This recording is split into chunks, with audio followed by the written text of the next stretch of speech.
Hello. So today we're going to hear about emotional regulation. This session today, feel free to ask me questions even in the middle, and I will pop them over to Omid. So we're really glad to see you, and this will be more of questions at any point during the middle, at the end. So here we go, all about emotional regulation. This is Omid. Tell us what you want us to know. Thank you. Thank you, Senia. It's always my pleasure to be part of a team and to give us this chance to talk about these beautiful ideas in this daily session. As I told you, because of these days, most of the time the webinars are live and there is no formal presentation or slides. I'm trying to avoid to use any kind of presentation, so I'm using the Legos, toys, musical instruments, and other stuff to make this science topic more memorable and attractive instead. Today I would like to talk a little bit about how emotions work, and then talk about social neuroscience and what makes COVID-19 era special for us from that perspective, and then a few tips about how to regulate emotions and when they are intense and not constructive, and use some strategies in hand. If you want to talk about the emotion in general, this is an old topic which has been studied in the field of, sorry, I lost you. Oh no, I'm here. I'll hear. Oh, Please. I lost connection. So it has been studied in different fields of science for years, in psychology, philosophy, economy, and even management. But Charles Darwin, maybe one of the first, the famous British biologist, was the first one who talked about human emotions that are evolved traits, that are universal, are expressive, and are the outcomes of our physiological states. And later on, Paul Ekman talked about the importance of it from that perspective. And he said that the key important thing about emotions, which is part of evolution, is that they solve problems without thoughts at the moment. So we get aware of them after they happen. So in general, emotions are there to protect us and we survive. He investigated and studied about 10,000 different facial expressions of the emotions using about 45 groups of muscles in our faces. And if you remember, there was a crime drama TV series called Lie to Me in 2009. That was made based on his facial expression models. He was also the consultant of the famous Pixar animation 2015, Inside Out. And again, based on that, he started a big project called the Atlas of Emotion. And you can go to the website, which is called atlasofemotions.org. About maybe 15 years ago, started this project. And it's interesting to know that this project has been funded by Dalai Lama. And Dalai Lama told Ekman that the main important things for the human being in 21st century is a calm mind. And the key is a secular approach. It's very interesting that the biggest spiritual leader in the world is looking for a secular approach for a calm mind. So based on that, Paul Ekman contacted about 250 researchers all over the world that were working on emotions. And he narrowed them down to the 5 universal basic emotions, which are the fear, sadness, anger, disgust, and enjoyment. Before he also used the 6th one, which was surprise. And after this universal research, he just narrowed it down to the 5. If you go to that website, the Atlas of Emotions, you will see that there are also little different groups in these families. For example, if you go to the fear, it's started from the least intense to the most intense kind of emotion in that group. Starting from, for example, nervousness, anxiety, going to dread, depression, panic, and horror at the end. And then he also talked about the different responses we have in each category. For example, in fear, we may avoid, or we may freeze, or hesitate, or ruminate, or scream, or withdraw, or worry. And another important part of that research was how the stimuli trigger our emotion. And I use this ball as a symbol of fear, for example. And there are different types of stimuli that may trigger our fear. And those are the imminent bodily impact. If we have something that can go deep, like these sticks are the triggering, the deep fear in me because of the sudden loss of gravity, for example, or the threat of safety, or I may see a snake-like shape, and then there is an automatic deep response in my fear. But there's some kind of other stimuli like this, if you can say, that may trigger just only the surface. And that surface layer is our perception. Then they will go through the filter of our thoughts, our beliefs, and our mind chatters and our thinking pattern. And then we will generate another response to that kind of stimuli. That's very visceral. Your porcupine model is, just the depth of how far the first two fit went in, in me, it evokes fear. Like, oh my gosh, that fear is really going in. Yeah, and there's just immediate response from your body. Now, going back to another topic, which is the social neuroscience. And social neuroscience explores the biological foundation of humans relate to each other and to themselves. And there are different topics in that category which are very important, like the theory of mind, the stereotyping, connectedness, morality, compassion, trust, goal setting, and especially emotional regulation from that perspective. And there are two main themes in the social neuroscience studies and two principles. The first one is our motivation is about maximizing the reward and minimizing danger in our body. This is the first principle. And the second theme, which is very interesting, is that we use the same brain networks to maximize the reward and minimize the threat as the brain works used for primary survival needs. We are using the same circuitry. In other words, social needs are treated in much the same way in the brain as the need for food and water. Now combine these together, David Rock, I don't have any piece of rock here, sorry, to make it memorable, made another model called SCARF model, which is the abbreviation. That's awesome. That is certainty, autonomy, relatedness, and fairness.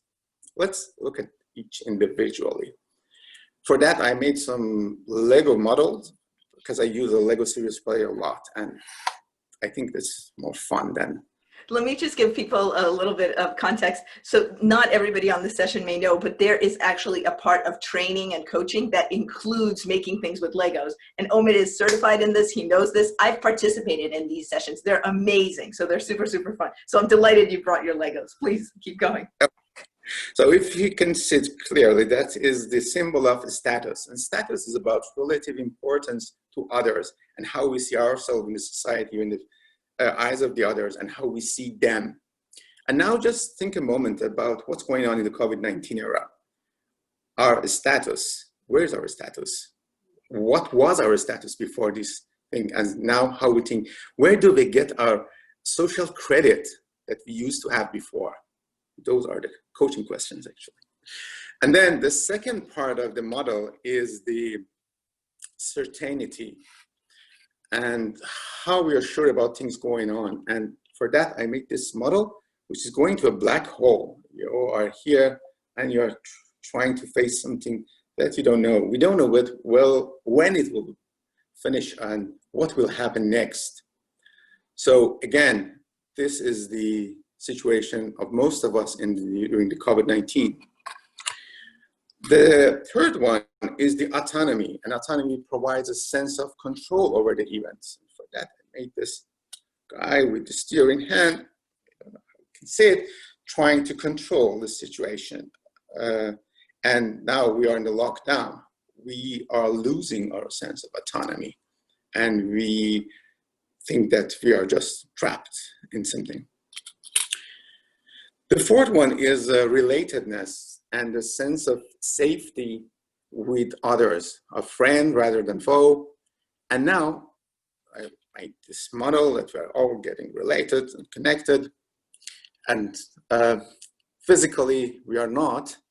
I don't know how emotionally or socially we are, but we are losing the sense of belonging that we used to have before in a visual actual physical way. So this is also in danger. And the last one is the fairness, which is the perception of fair exchange between people. And for that, I made this, which is a little bit unfair.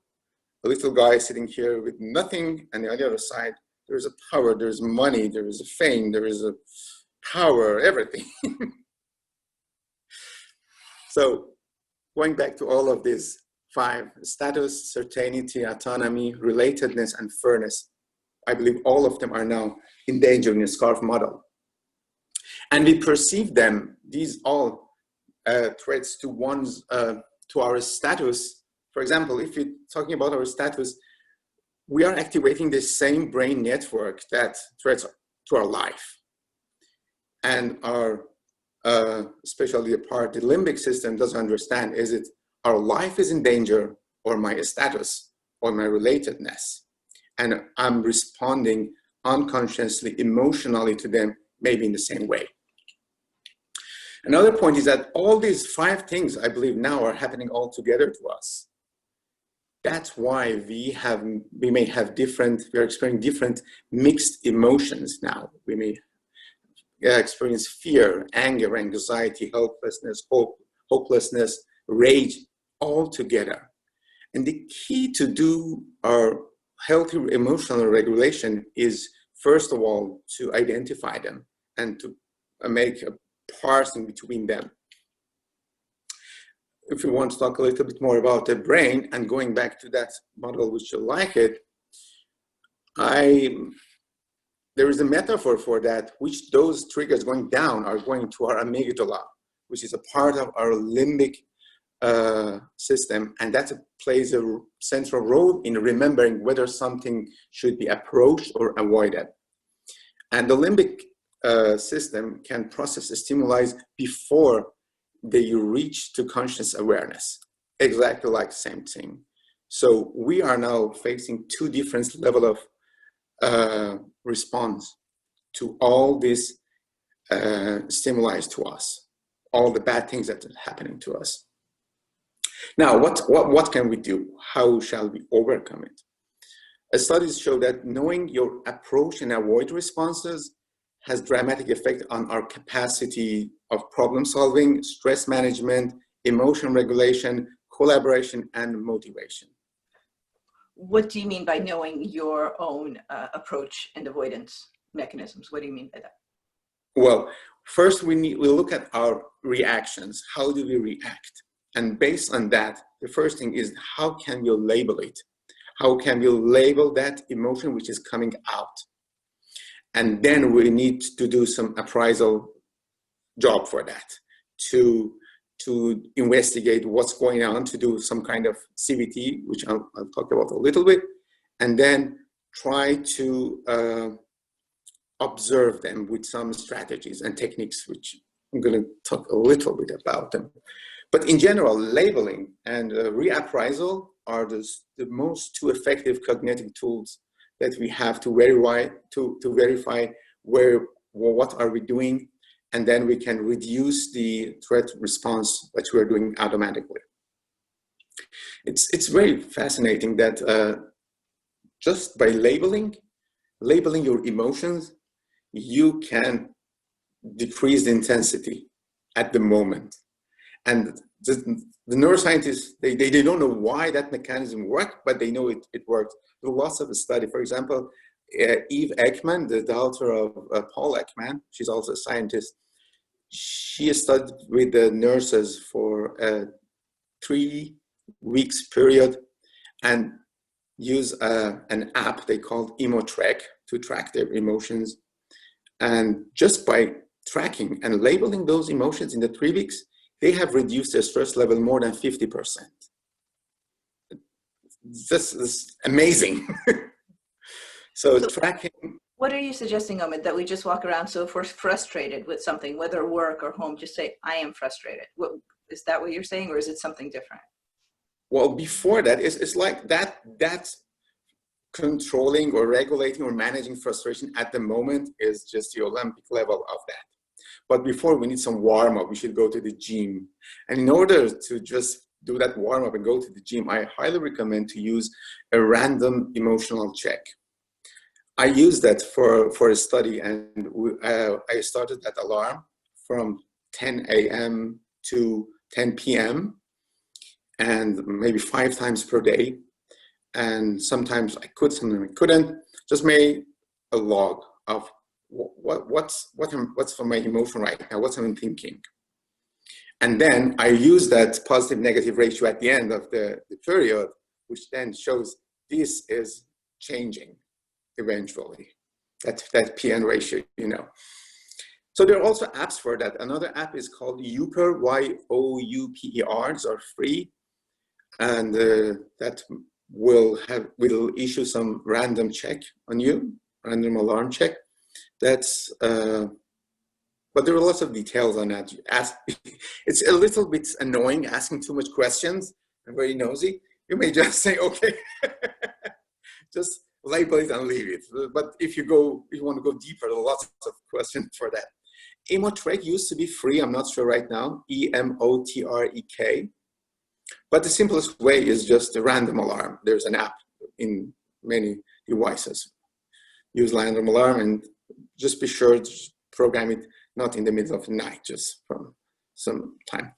And another, if you want to go deeper, you can also define different categories of the emotion you're feeling in different contexts. For example, I feel nervous right now, and in the context of my professional, in the context of my job. I feel empathy, or I feel relaxed in the context of my family right now. So if you just divide them, then you can see those changes more deep and more applied. So another strategy is the deliberate breathing, or counting backward. Those are the mindfulness strategies which could help on the deep level, like that one with the sticker, the famous one.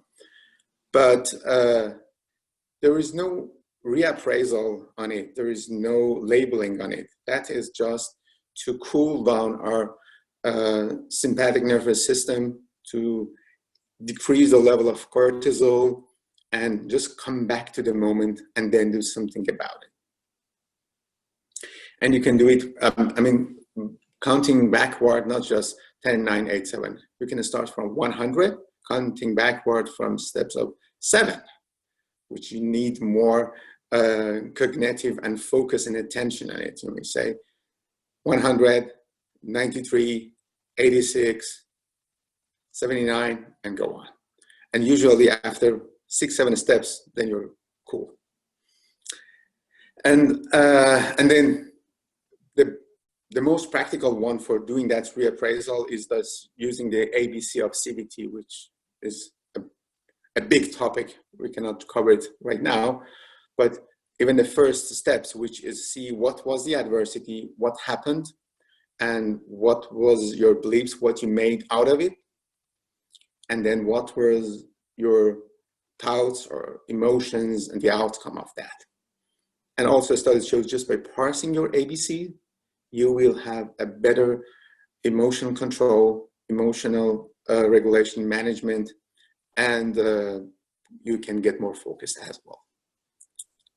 So just my final quote is that identify your emotions, especially the destructive one and intense one, and be grateful because they are there to protect you, but don't let them lead you.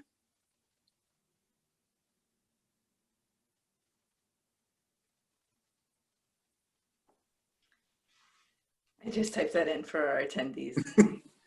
Thank you so much, Omid. Thank you. Okay, questions. We've got questions for you already, and please feel free to enter in more questions. So overall, you're saying here, it's a pincushion. It's going to feel bad, whether it physically feels bad and it's deep in there, or it just feels bad on the surface. Our social pain is like physical pain. We feel it. Exactly. And here, now that we're in COVID-19, we've got the scarf model. I love that you put on a scarf. We've got these things that are hitting us from all sides: status, autonomy, relatedness. So it is likely that we've got pins, if not right at the surface, then even a little lower, right? Yeah, both. Both. We unconscious pins inside us.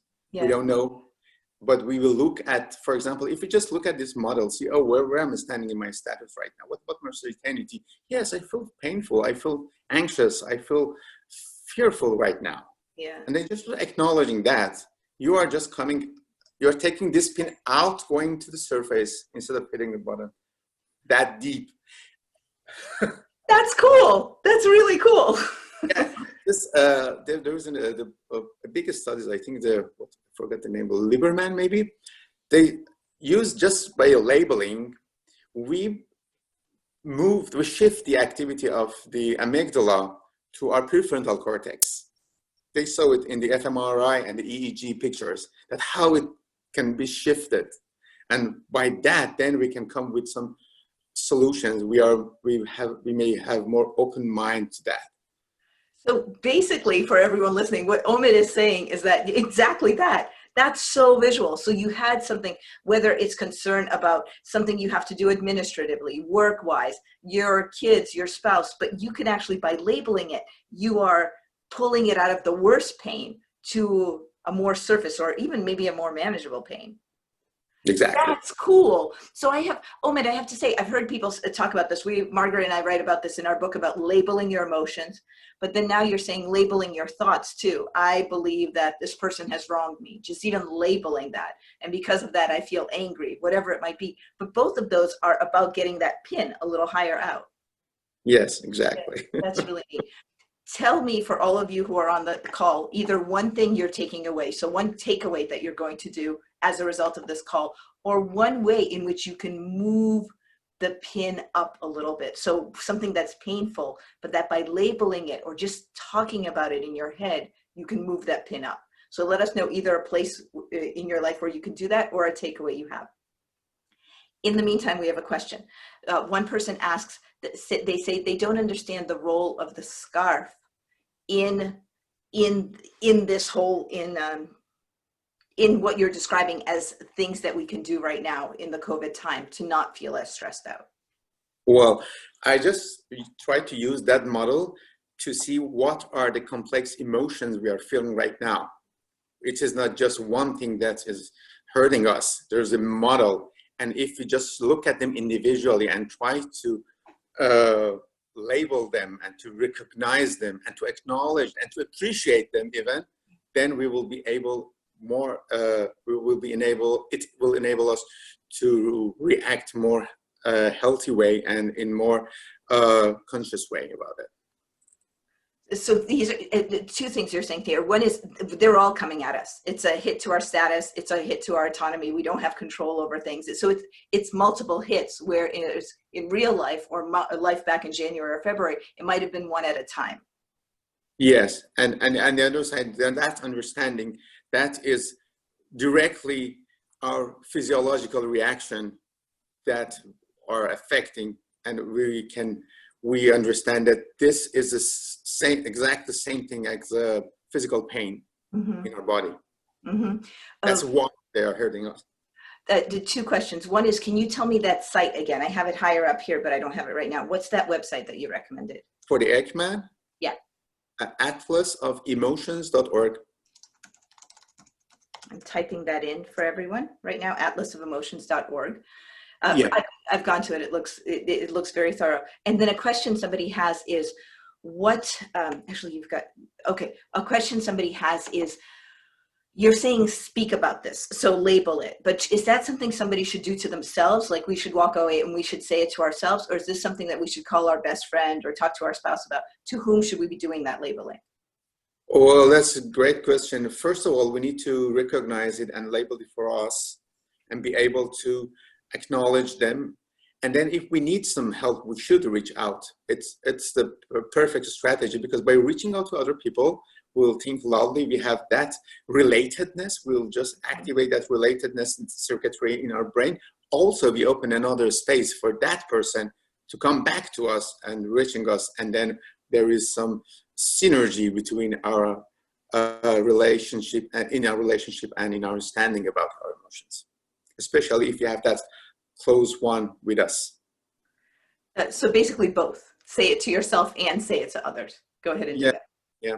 But again, there's no as I mentioned, there is no shortcut, and we need to start from the baby, teeny tiny steps, like going to the gym at the first day. Start at logs. Start to look at them, not to get involved with them, not to judge them. Just try to acknowledge and appreciate them because they're there to serve us. They're there to protect us, and that's how we survive. Yeah. Yeah. So I love your warm up at the gym analogy. So yes, everybody wants to hop in and now we want to label when we get angry or when we get frustrated. But you're saying, hey, right now at the end of this call, label how you feel. Do you feel interested, inspired by this topic? Do you feel stressed that you might have this coming up? So you're saying like practice, do that 5 times a day, practice with this, go to the gym. Yes, exactly. And just look at the literature, look at the names. We have maybe about 210 different types of emotions that we may use only 3 of them per day. So print out the emotions and actually go through them, see if you have more. We don't know what is going inside us. Exactly. Start from the simple one, there's 5 universal one, and then what type of it in each category. Yep.